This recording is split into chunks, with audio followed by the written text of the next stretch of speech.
Funes el Memorioso. Un programa de reconstrucción histórica. Argentina, 1985. Juicio a las exjuntas militares. El fin de la impunidad. Primera parte.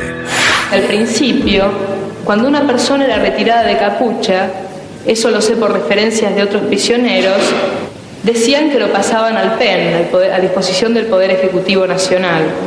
Miriam Lewin.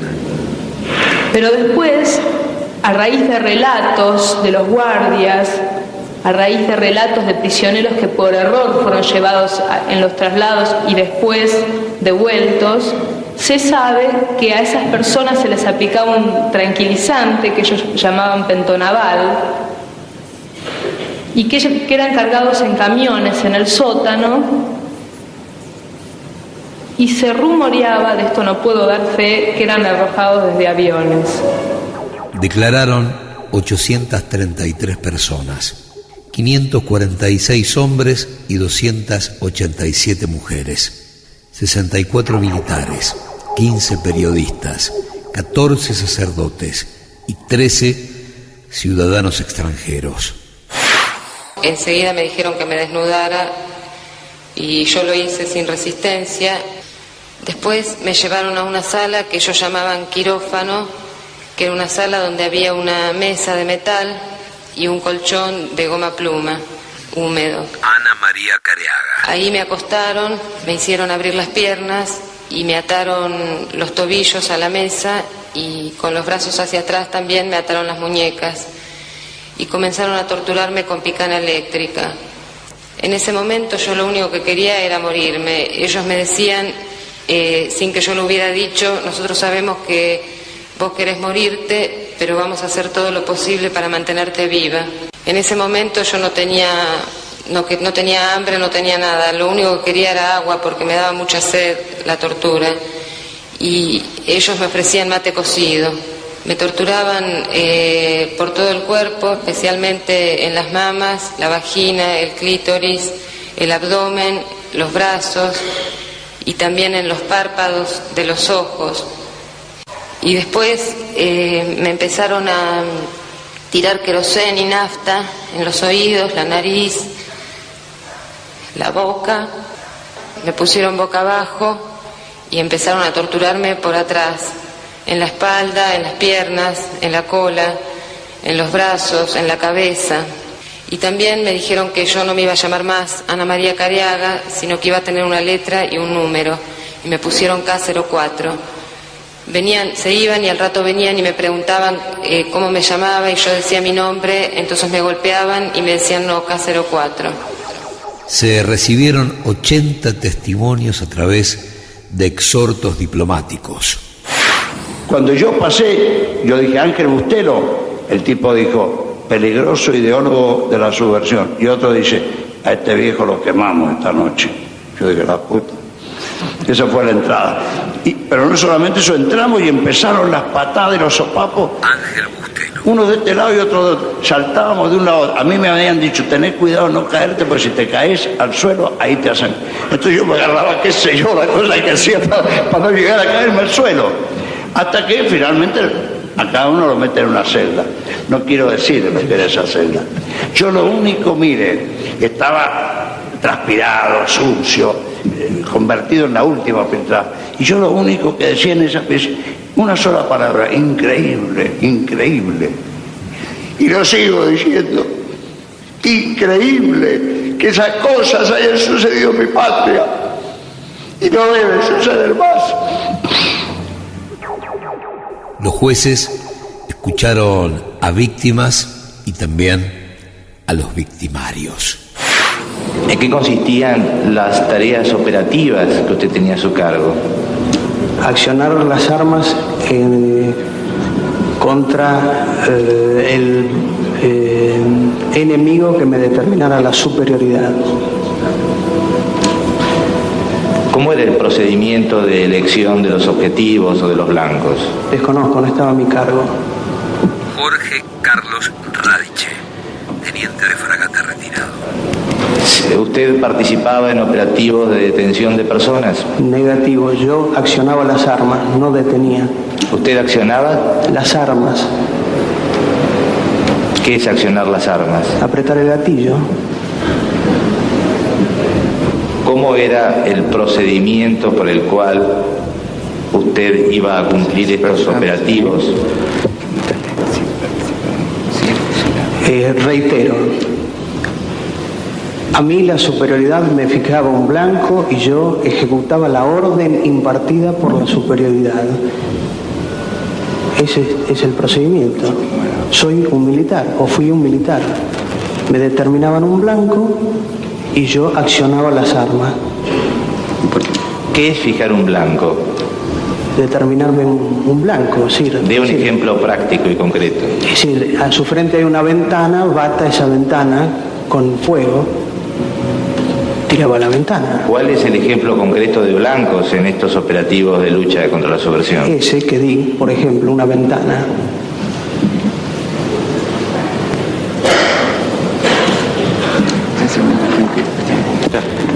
Señor presidente, se le pregunta a la persona que declara si alguna vez le fijaron como blanco a un ser humano. Puede contestar. No recuerdo. Silencio en la sala. Se advierte a la sala que a la próxima alteración del orden será desalojada. Casi 8 meses de sesiones, 114 días, entre el 22 de abril de 1985 y el 9 de diciembre del mismo año. Y me lleva a una habitación donde me hace sentar en una especie de mesa y me saca la capucha y puedo ver que es una habitación muy pequeña donde las paredes están cubiertas de telgopor. Él me dice, pero que yo soy una nena, ¿qué es lo que estoy haciendo ahí? Entonces me pregunta, yo estaba con el uniforme del colegio y me pregunta a qué colegio iba. Yo le dije que iba al Carlos Pellegrini, me dijo seguro que todo viene por ese lado. Alejandra Naftal. Al poco rato viene un hombre donde intenta tocarme, yo le digo que por favor deje de tocarme y me dice, a vos yo te voy a agarrar, y usa una palabra irrepetible así. ¿Sabe el nombre de esa persona o el apodo? Él me dice que después de ese intento, dice que él es la vaca, hace un mugido y me saca el reloj, la cadena y los anillos y se va riendo. Después de un tiempo que no puedo determinar, aparece el hombre que me había sacado de mi casa bruscamente, que lo llamaban el Vasco, que es un hombre que tiene una voz muy penetrante, muy particular, y me dice que me llegó el turno a mí. Entonces me lleva a la habitación esa donde había estado yo en un primer momento, de las paredes de telgopor que puedo reconocer después. Me desnuda, me ata la camilla y me aplica picana en brazos, pezones, ombligo y piernas. ¿Le hacía preguntas al tiempo que...? Sí, me preguntaba si yo era montonera. El testimonio más largo del juicio duró 5 horas 40 minutos. Fue el 22 de julio y estuvo a cargo de Víctor Melchor Basterra. Fue usted privado de su libertad el 10 de agosto de 1979. ¿Hasta qué fecha?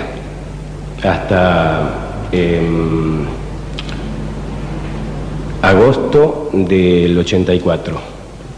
Víctor Basterra. Y quiero hacer una salvedad, si me permiten. Yo me consideré privado de mi libertad hasta esa fecha, porque hasta esa fecha yo recibí visitas y amenazas de quienes habían sido mis captores. En realidad, a mí se me dijo el 2 de diciembre de 1983 que iba a estar controlado en mi casa. Ahora, personalmente, le hacía esta aclaración de que yo me vi privado de mi libertad hasta agosto del 84. ¿En qué lugar era? Era la Escuela de Mecánica de la Armada.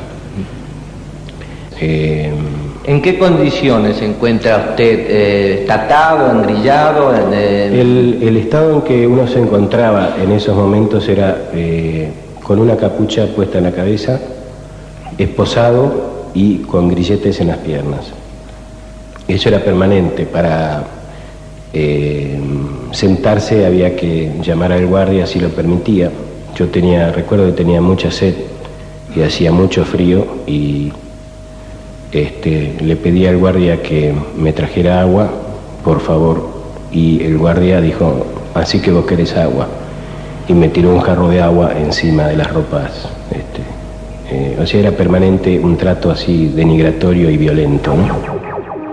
La acusación tuvo lugar entre el 11 y el 18 de septiembre de 1985. Razones técnicas y prácticas, tales como la ausencia de un tipo penal específico en nuestro derecho interno que describa acabadamente la forma de delincuencia que hoy enjuiciamos aquí, Julio César Estracera, y la imposibilidad de considerar uno por uno los miles de casos individuales, me han determinado a exhibir a lo largo de 17 dramáticas semanas de audiencia tan solo 709 casos que no agotan, por cierto, el escalofriante número de víctimas que ocasionó lo que podríamos calificar como el mayor genocidio que registra la joven historia de nuestro país. En apretada síntesis, el cuadro de violencia imperante en el país cuando 3 de los hoy procesados deciden, una vez más en nombre de las Fuerzas Armadas, tomar por asalto el poder despreciando la voluntad popular. ¿Y cuál fue la respuesta luego de que se dio desde el Estado a la guerrilla subversiva? Para calificarlo, señores jueces, me bastan 3 palabras: feroz, clandestina y cobarde. Pero aceptemos ahora por vía de hipótesis la teoría de la guerra, tan cara a los acusados, y comprobaremos que sus situaciones, lejos de mejorar, se ven moralmente tanto o más comprometidas. Porque, señores jueces, tal como es aceptado sin reservas por el orden jurídico internacional, cierta clase de hechos, por su profunda inmoralidad y fundamentalmente porque exceden las necesidades del combate para convertirse en crímenes de lesa humanidad, no son permitidos ni siquiera en la guerra. Este proceso ha significado, para quienes hemos tenido el doloroso privilegio de conocerlo íntimamente, una suerte de descenso a zonas tenebrosas del alma humana, donde la miseria, la abyección y el horror registran profundidades difíciles de imaginar antes y de comprender después. Dante Alighieri, en la Divina Comedia, reservaba el 7º círculo del infierno para los violentos, para todos aquellos que hicieran un daño a los demás mediante la fuerza. Y dentro de ese mismo recinto, sumergía en un río de sangre hirviente y nauseabunda cierto género de condenados, así descritos por el poeta. Estos son los tiranos que vivieron de sangre y de rapiña. Aquí se lloran sus despiadadas faltas. Este juicio y esta condena son importantes y necesarios para la nación argentina, que ha sido ofendida por crímenes atroces. Su propia atrocidad torna monstruosa la mera hipótesis de la impunidad, salvo que la conciencia moral de los argentinos haya descendido a niveles tribales. Nadie puede admitir que el secuestro, la tortura o el asesinato constituyan hechos políticos o contingencias del combate. Ahora que el pueblo argentino ha recuperado el gobierno y control de sus instituciones, yo asumo la responsabilidad de declarar en su nombre que el sadismo no es una ideología política ni una estrategia bélica, sino una perversión moral. A partir de este juicio y esta condena, el pueblo argentino recuperará su autoestima, su fe en los valores en base a los cuales se constituyó la nación y su imagen internacional severamente dañada por los crímenes de la represión ilegal. Señores jueces, quiero renunciar expresamente a toda pretensión de originalidad para cerrar esta requisitoria. Quiero utilizar una frase que no me pertenece, porque pertenece ya a todo el pueblo argentino. Señores jueces, nunca más, nunca más, nunca más, nunca más. Silencio en la sala. Las defensas se desarrollaron entre el 30 de septiembre y el 21 de octubre. Habremos de referirnos ahora a los excesos que se endilgan a los comandantes hoy enjuiciados. Esta defensa no niega la existencia cierta de casos de excesos. Héctor Alvarado. Realmente los hubo. Defensor de Agosti. Lo que sí niega terminantemente es que hayan sido ordenados, amparados o admitidos por nuestro asistido. Por otra parte, insisto, no es cierto que los llamados excesos fueron organizados u ordenados. Por el contrario, los excesos que denomino hechos marginales no eran siquiera tolerados, aunque deba reconocer que efectivamente se cometieron, hipotéticamente, y si se cometieron nunca en la proporción que pretende la Fiscalía y que parece surgir si uno se atiene a las muy preparadas declaraciones de muchos testigos. La Fiscalía presentó 709 casos, de los cuales el tribunal decidió examinar 280. Se ha demostrado que, pese a contar los comandantes de las Fuerzas Armadas que tomaron el poder el 24 de marzo de 1976, con todos los instrumentos legales y los medios para llevar a cabo la represión de modo lícito, sin desmedro de la eficacia, optaron por la puesta en marcha de procedimientos clandestinos e ilegales sobre la base de órdenes que, en el ámbito de cada uno de sus respectivos comandos, impartieron los enjuiciados. Se ha acreditado así que no hubo comando conjunto y que ninguno de los comandantes se subordinó a persona u organismo alguno. Se han establecido los hechos que, como derivación de dichas órdenes, se cometieron en perjuicio de gran cantidad de personas, tanto pertenecientes a organizaciones subversivas como ajenas por completo a ellas, y que tales hechos consistieron en el apresamiento violento, el mantenimiento en detención en forma clandestina, el interrogatorio bajo tormentos y, en muchos casos, la eliminación física de las víctimas, lo que fue acompañado en gran parte de los hechos por el saqueo de los bienes de sus viviendas. Se ha acreditado igualmente que tales actos tuvieron una extensión diferente en el ámbito de cada una de las Fuerzas Armadas, generalizados y cuantitativamente mayores en el caso del Ejército, a quien cabía la responsabilidad primaria en la lucha, circunscriptos a algunas bases navales y en particular la Escuela de Mecánica en el caso de la Armada, y limitado tan solo a 3 partidos de la provincia de Buenos Aires en el caso de la Fuerza Aérea. Por primera vez en la historia argentina se puso en manos de la justicia a la jerarquía que hasta hacía muy poco tiempo detentaba un poder ilimitado. Se desecharon las causas de justificación alegadas por las defensas, puesto que sin desconocer la necesidad de reprimir y combatir a las bandas terroristas, tal represión y combate nunca debió evadirse del marco de la ley. Mucho más cuando las Fuerzas Armadas contaban con instrumentos legales vigentes desde antes del derrocamiento del gobierno constitucional. Podían declarar zonas de emergencia, dictar bandos, efectuar juicios sumarios y aún aplicar la pena de muerte.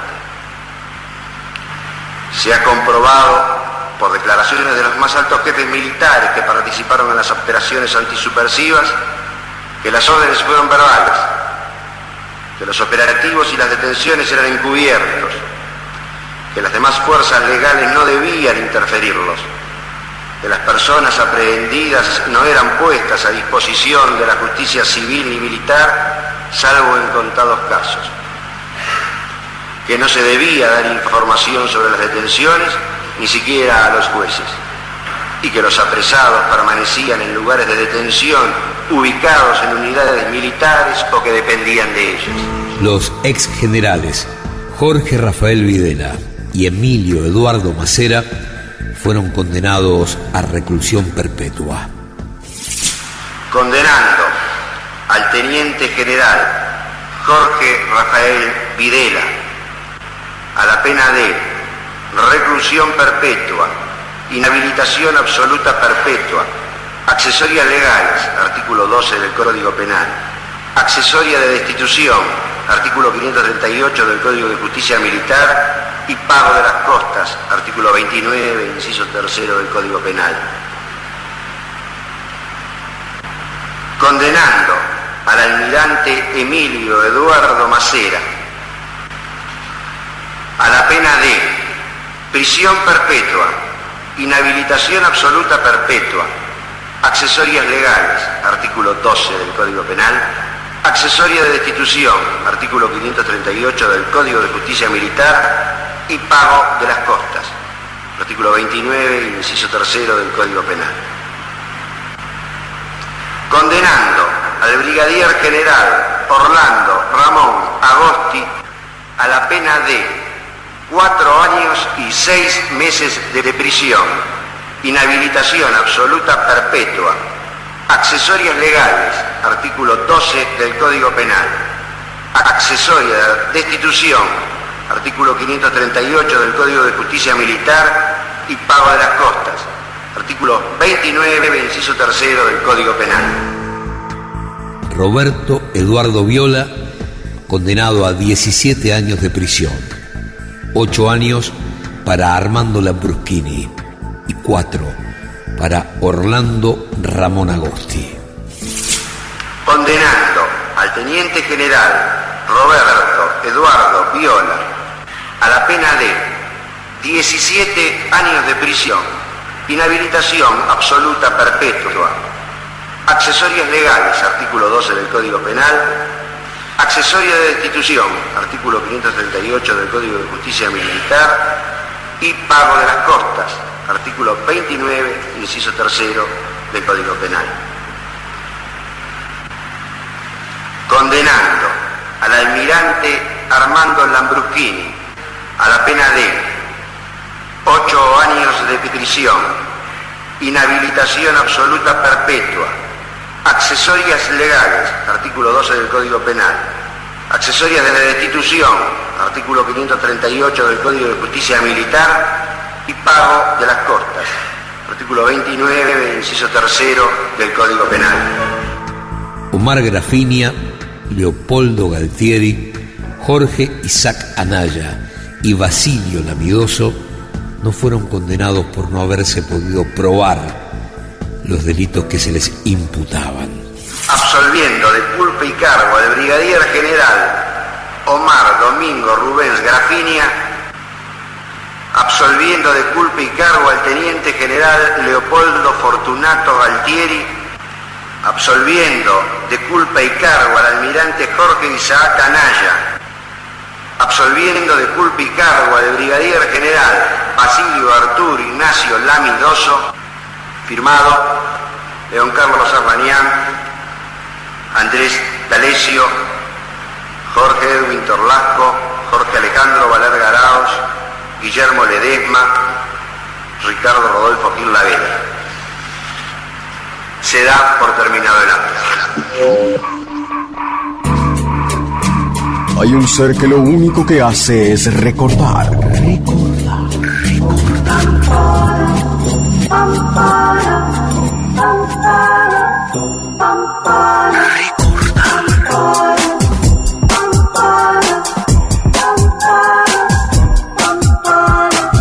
Funes, el memorioso, en 750. Argentina, 1985.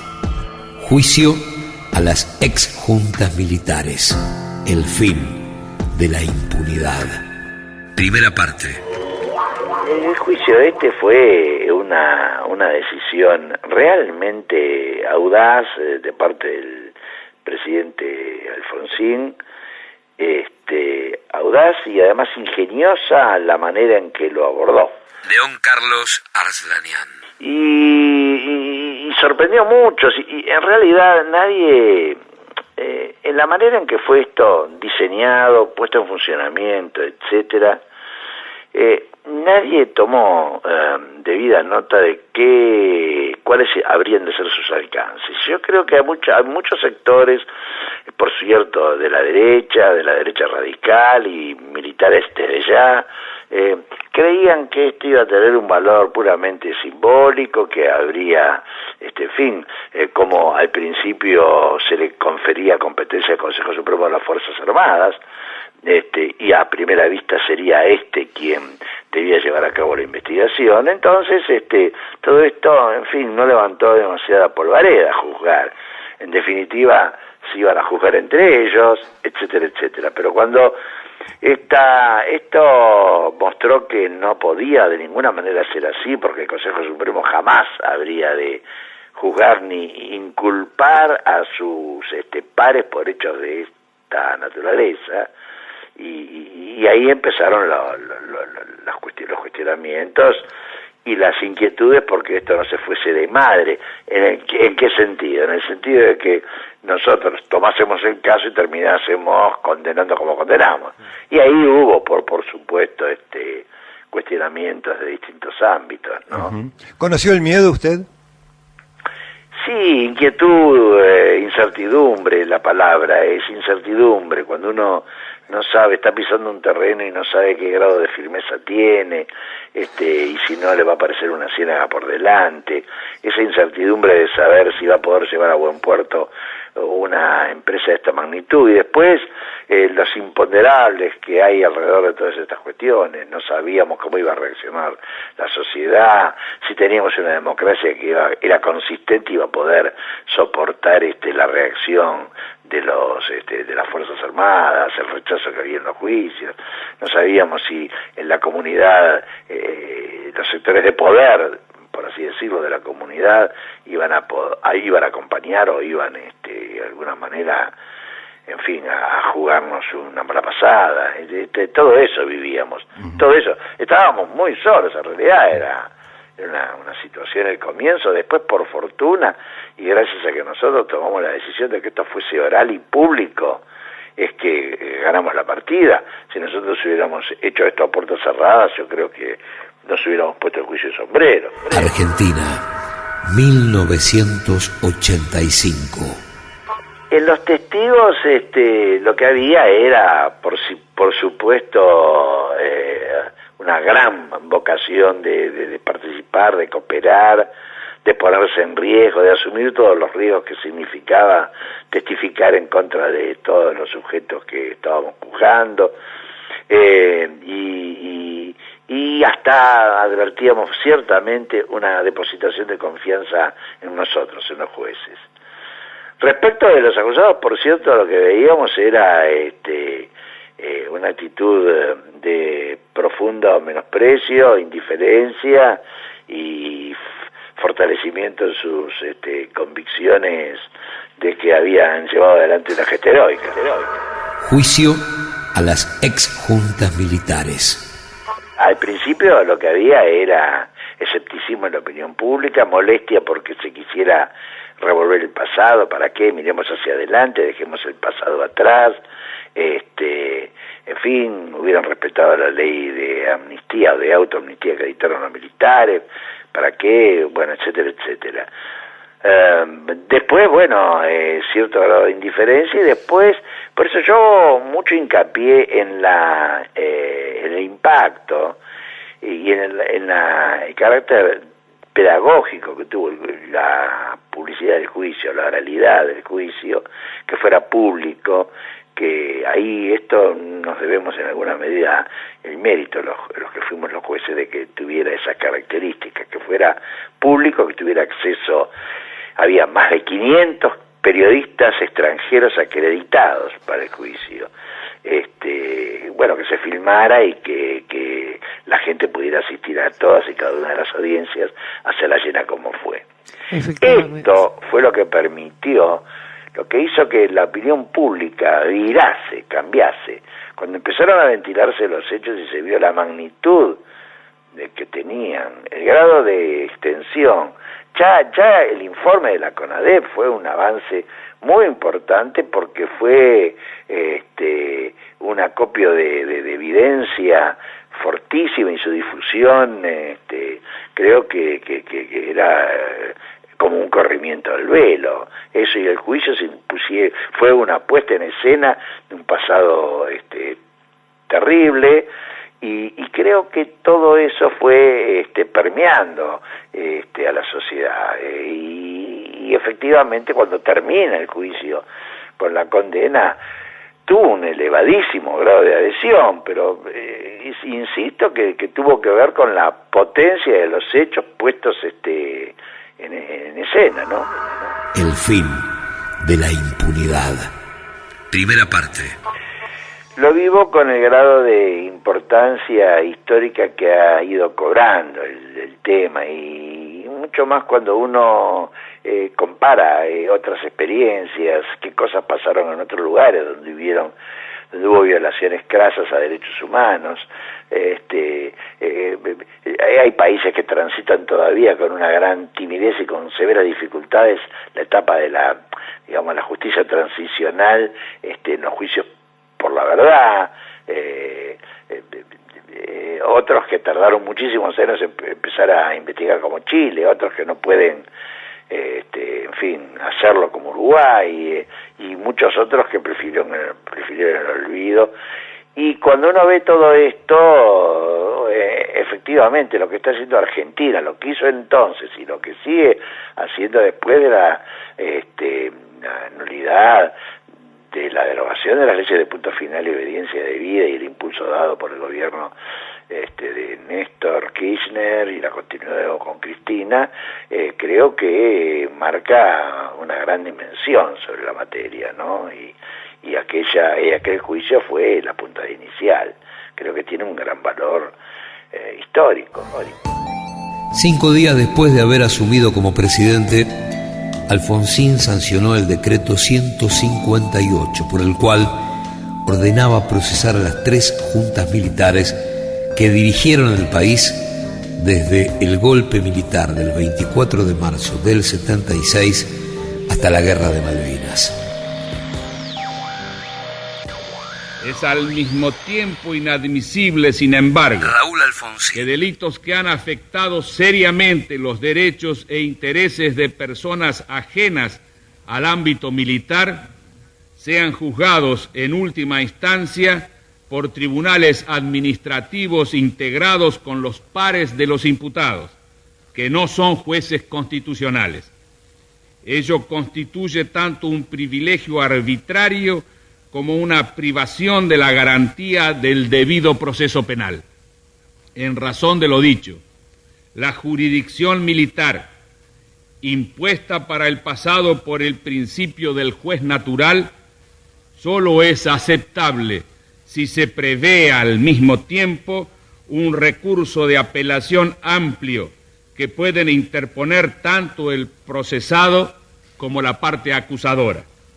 En este recurso entenderán los tribunales civiles comunes a todos los argentinos. Yo creo que el juicio de las juntas fue fundamental para la democracia, fue muy importante.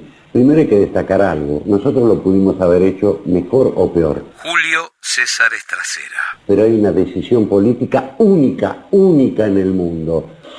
Y fíjese que se trató nada menos que de enjuiciar a quienes tuvieron la suma del poder público y del máximo poder desde los tribunales civiles. Esto fue único en el mundo.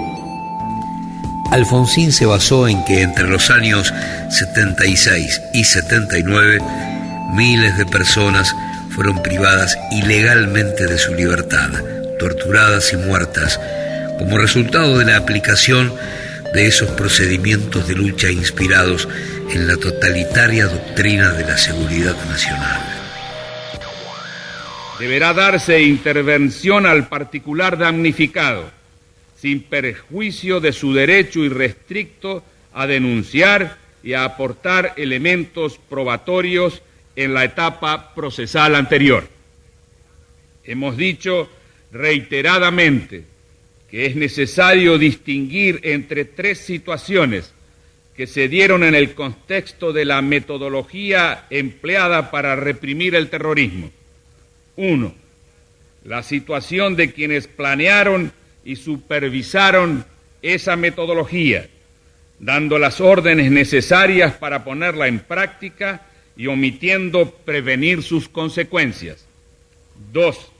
La situación de los que se excedieron en el cumplimiento de esas órdenes por motivos tales como crueldad, perversidad o codicia. 3. La situación de quienes se limitaron a cumplir las órdenes recibidas en un contexto que no estuvo en general exento de presiones y en el que se ejerció una intensa y permanente propaganda inspirada en la doctrina totalitaria de la seguridad nacional. Esta última hizo creer a los actuantes en muchos casos que las órdenes recibidas eran legítimas. Arrancamos con un grado alto de incertidumbre acerca de hasta dónde podíamos llegar.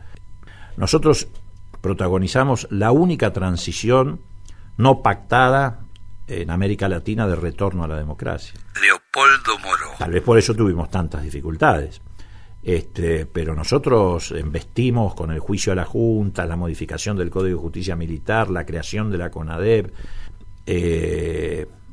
sin red, solo con el voto popular, que por supuesto es importante, da legitimidad, etcétera, pero no resultaba del todo suficiente para encarar esa etapa.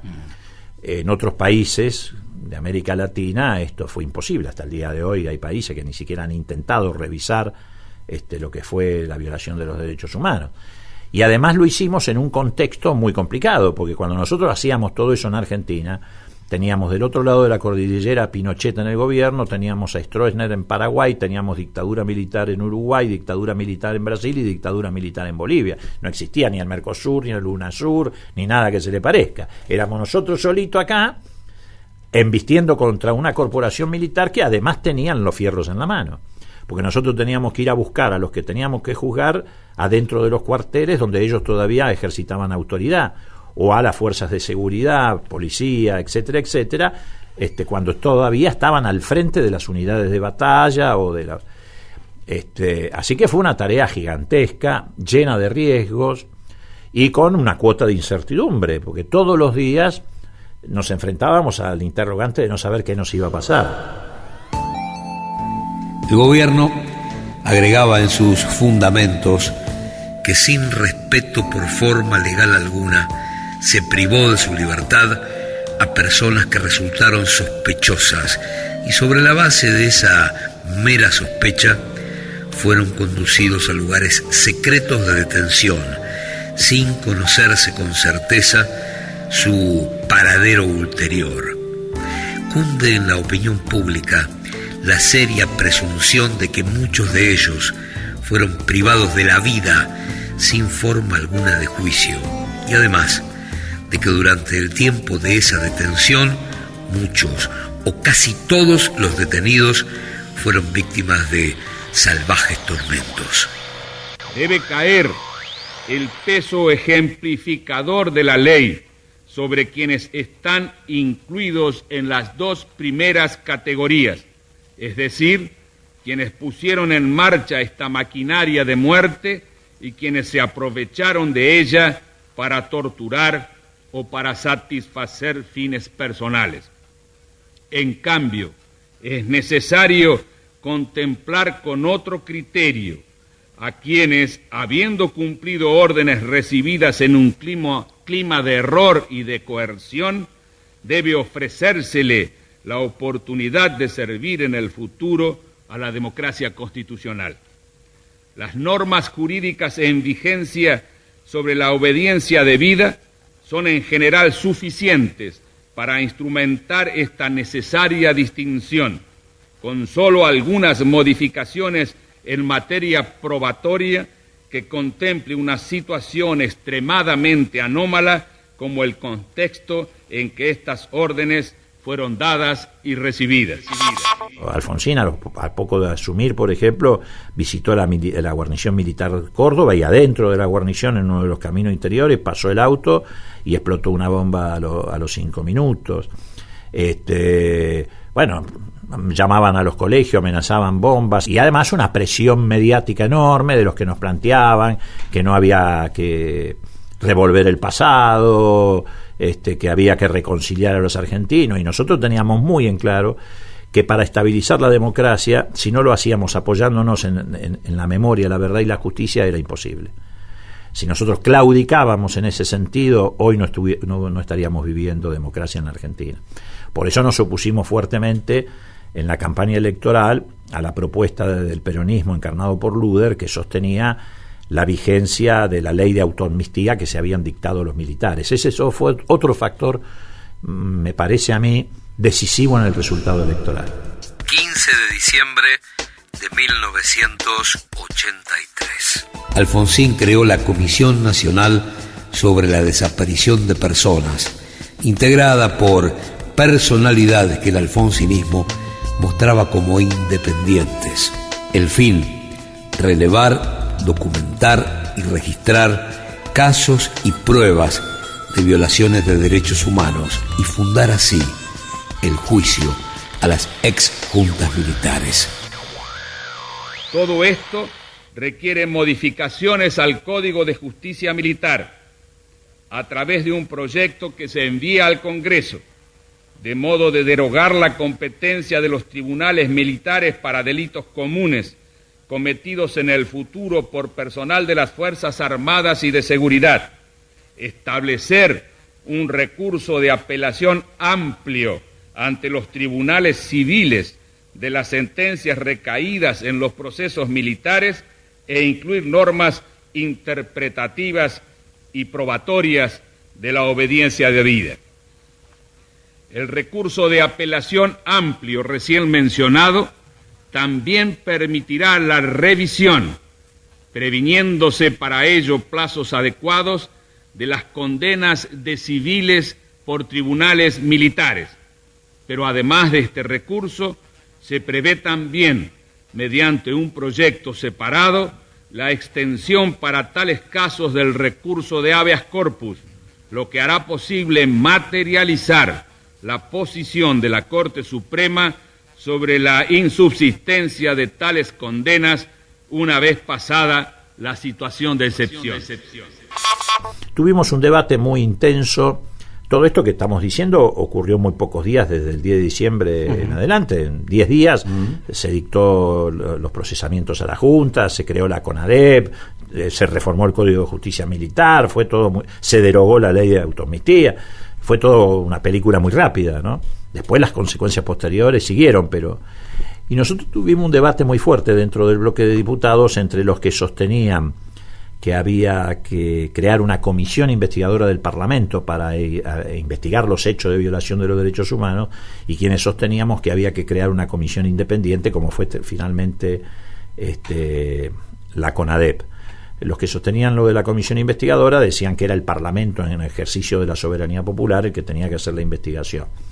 Y los que sosteníamos el punto de vista contrario decíamos que podía parecer como una revancha de la corporación política frente a la corporación militar, y que lo que teníamos que hacer, además, para garantizar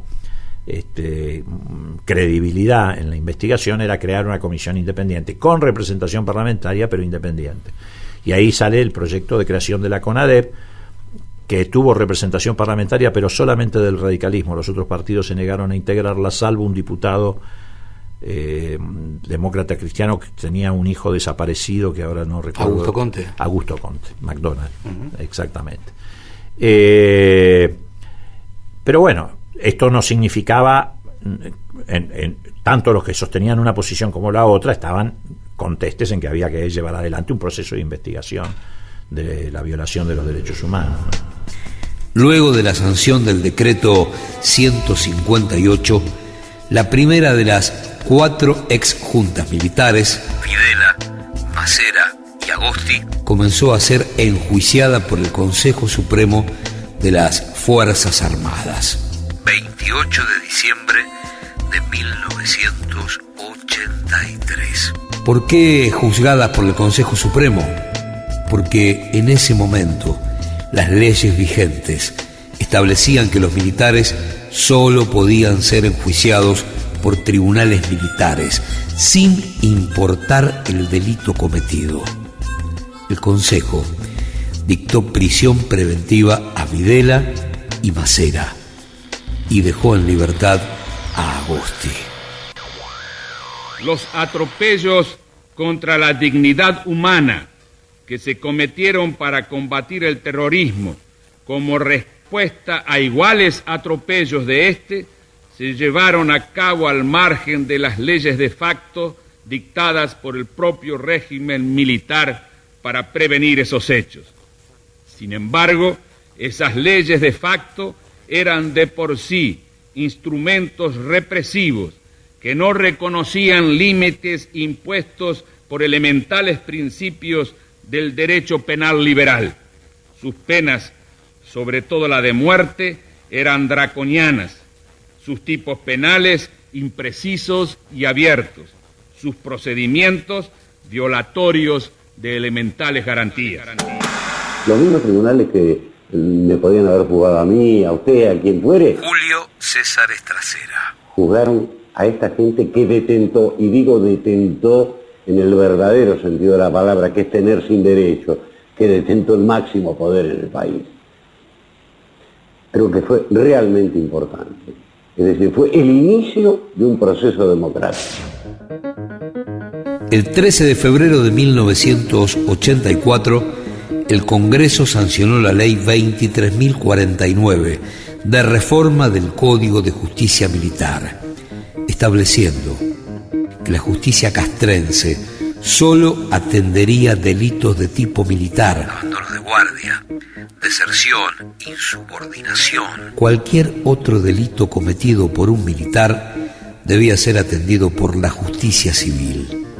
Además, se estableció que las sentencias de los tribunales militares podían ser apeladas ante la Cámara Federal, o sea, ante un tribunal civil, y que si el juicio se demoraba injustificadamente, la Cámara Federal podía hacerse cargo directamente de la causa. La decisión original fue que nosotros, incluso propuesta por mí, fue León Carlos Arslanian, que nosotros rotásemos en la presidencia, y rotásemos también, inclusive, en la conducción o dirección del juicio oral. Íbamos rotando semana tras semana, y fundamentalmente, primero porque nos parecía que teníamos que tener un rol más o menos parejo entre cada uno de nosotros. Por el otro lado, porque era agobiante la labor y naturalmente que esto de poderla compartir la hacía mucho más soportable, mucho más llevadera. Así que tocó, en función de este mecanismo que habíamos escogido, tocó que yo presidiese el tribunal, ¿no? El 11 de julio de 1984, la Cámara Federal le indicó al Consejo Supremo de las Fuerzas Armadas que investigara si hubo un método en la violación de los derechos humanos y si ello pudo haber sido responsabilidad de los miembros de las juntas militares, y pedía que le informaran si esto era cierto en 30 días. Ante el silencio del Tribunal Militar, el 22 de agosto, la Cámara Federal le concedió una ampliación del plazo por otros 30 días. Juicio a las juntas. No he venido a defenderme. Nadie tiene que defenderse por haber ganado una guerra justa. Macera. Y la guerra contra el terrorismo subversivo fue una guerra justa. Asumo la responsabilidad de todo lo actuado por mis subordinados en cumplimiento de las directivas y órdenes impartidas en la guerra entablada por la subversión. Digo responsabilidad y no culpabilidad, porque ésta no existió en ninguna forma. Esperaré serenamente y con tranquilidad espiritual y de conciencia el juicio de Dios y de la historia a mi conducta. Porque mis jueces disponen de la crónica, pero yo dispongo de la historia, y es allí donde se conocerá el veredicto final. Funes en 750. Seguimos de memoria.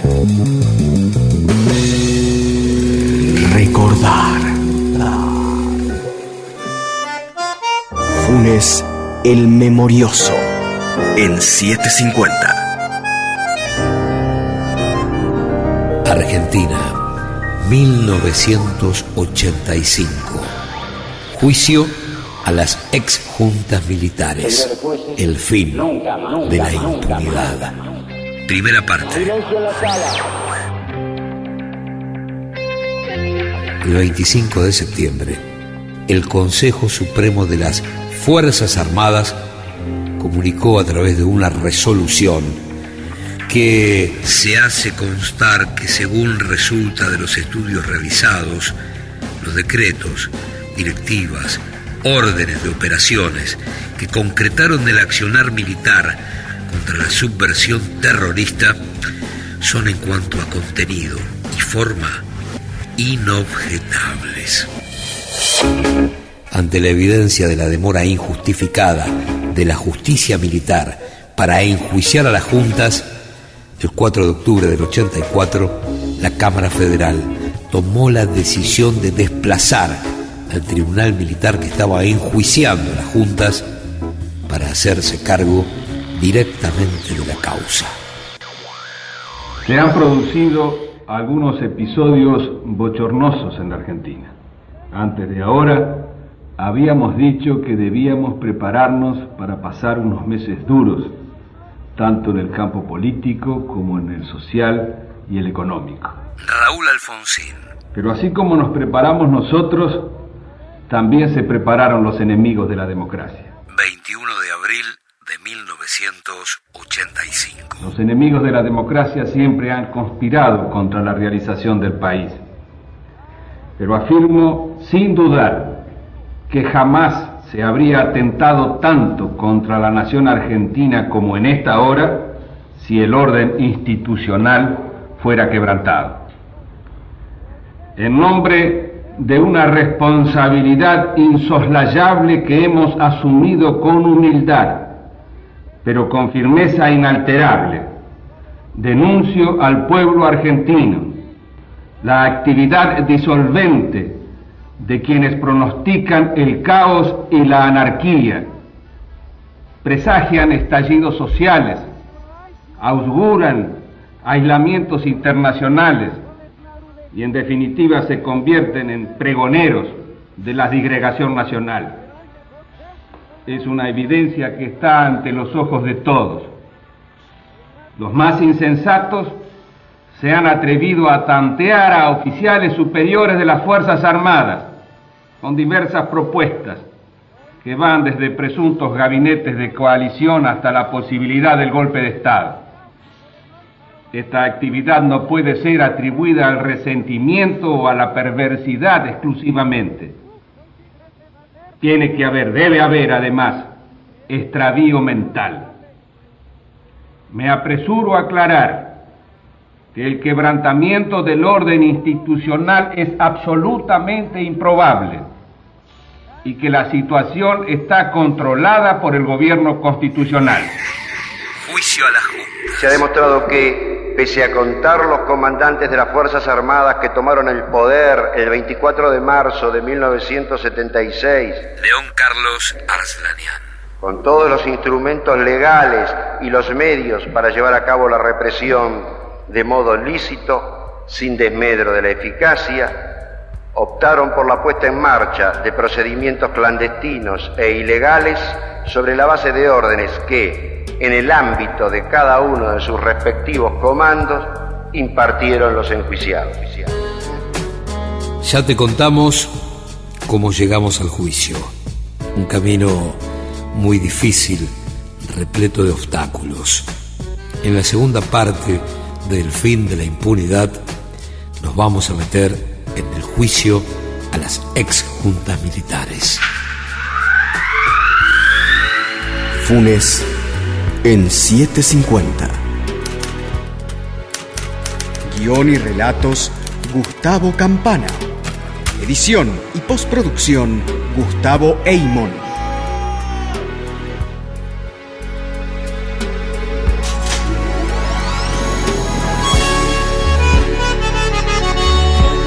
Funes el Memorioso. Un programa de reconstrucción histórica.